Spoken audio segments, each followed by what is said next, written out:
one said to do this to me. I was the one who said to do it. Yeah, that's what I keep telling myself. Yeah. What about you? What do you aim to do? No ambitions? How can that be? What's the point of living if you have no ambitions?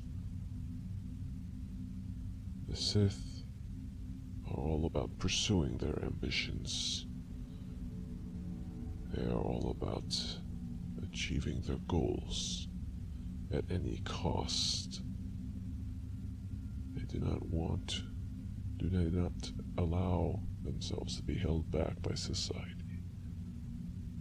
They believe that individuals are not born equal, and no matter what, there will always be others who are better at what they do.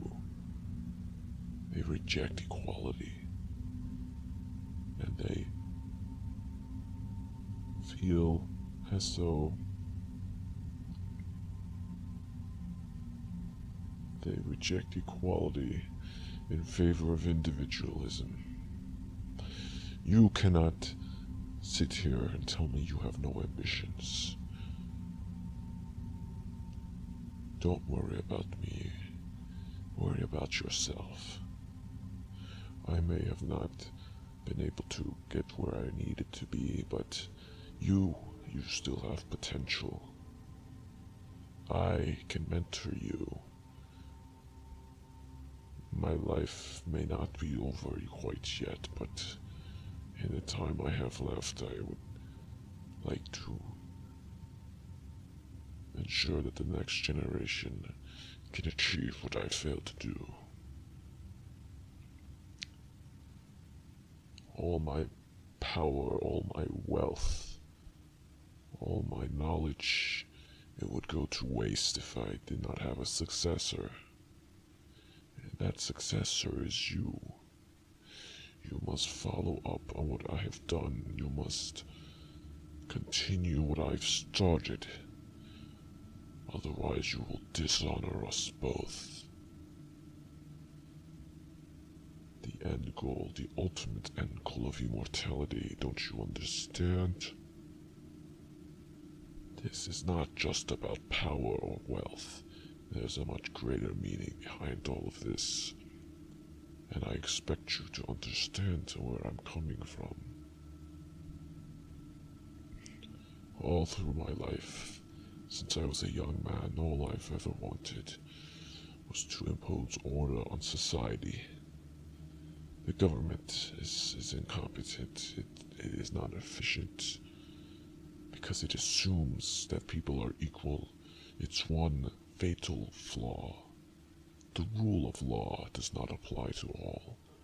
There are those with special privileges, those who are simply better than others, those who are simply more competent, those who are fit to rule. The government never accepted this because it in itself is a collectivist establishment. The Sith, we value individualism, we value the rule of the strong. A strongman rule.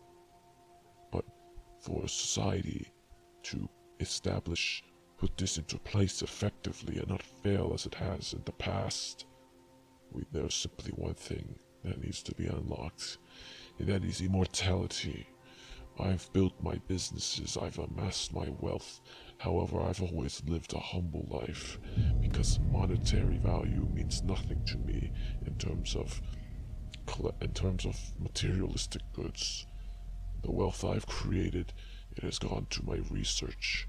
It has gone towards developing immortality, a cure, some sort of substance that will extend my lifespan. But you will have to continue where I will leave. I can't say how much longer I have, but biological limits are what they are. The key is telomeres. On our DNA, They allow our DNA to divide without damaging the end of the chromosomes during the cell division. That's the key to all of this. If telomerase, the enzyme that replaces the caps, can be reactivated in somatic cells, we will be able to prolong the life of any mortal indefinitely. Interestingly enough, the telomerase is active in cancer cells, not somatic. Of course, you must do this correctly, otherwise we will just kill ourselves. But you must dedicate your time to my research. I will transfer over all of my wealth to your name. You must finish what I've started and honor us both. In the end, you will take credit for what I started, and if you fail, you must appoint another successor, with each one growing more and more knowledgeable, until the remedy to prolong life is finally made. That is the way of the Sith. Each generation grows progressively more powerful, in our case more knowledgeable. Each generation acquires the previous's wealth and builds upon it. However, one bad successor could cripple the entire order if they lose their focus. That is why I must discipline you first rigorously before anything happens, and you must do the same with your successor if you fail with yours. The key to immortality is out there. You must achieve it.